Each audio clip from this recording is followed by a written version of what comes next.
স্বপ্ন ছিল এসএসসি পরীক্ষা দিয়ে বড় কিছু হওয়ার, কিন্তু একটি ভুল সম্পর্ক আর ইন্টারনেটে ছড়িয়ে পড়া কিছু ছবি কেড়ে নিল সেই প্রাণ। পটুয়াখালীর কলাপাড়ায় মান সম্মানের ভয়ে নিজের জীবনের আলো নিজেই নিভিয়ে দিল শারমিন নামের এক কিশোরী। উপজেলার টিয়াখালী ইউনিয়নের রজপাড়া গ্রামে এখন শুধুই শোকের মাতম। নিহত শারমিন স্থানীয় খেপুপাড়া মাধ্যমিক বিদ্যালয়ের এসএসসি পরীক্ষার্থী ছিল। তার বাবার নাম আব্দুস সালাম হাওলাদার।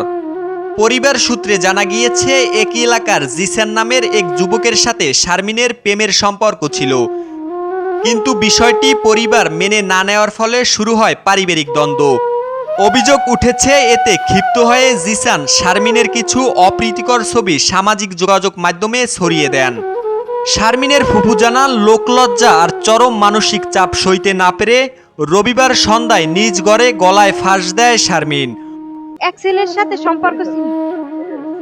সম্পর্ক হওয়ার পরে মানে ওর নাম জিসান, তারপরে ওই ও 2 বছর পর্যন্ত সম্পর্ক চলে। তারপর ও আর এক মেয়ে লয়ে 1 বছর পর ভাগ্যে গেছে।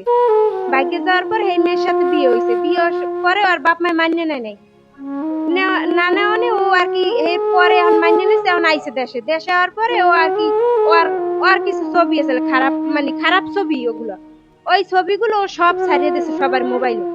ছাড়িয়ে দেওয়ার সবাই দেখছে, ওই সবাই ওর কাছে করার পরে তারপরে ও গলায় দড়ি দিয়েছে। আমরা ওরে ভালো কইনি মন্দ কইনি কিচ্ছু কইনি, যে বড় মেয়ে আর কি বলার আছে, বললে একটা কিছু করতে পারে। পরীক্ষার খাতার বদলে শারমিনের জায়গা হলো এখন কবরে। এই ঘটনার সুষ্ঠু তদন্ত ও দোষীদের দৃষ্টান্তমূলক শাস্তির দাবি জানিয়েছে স্বজন ও এলাকাবাসী।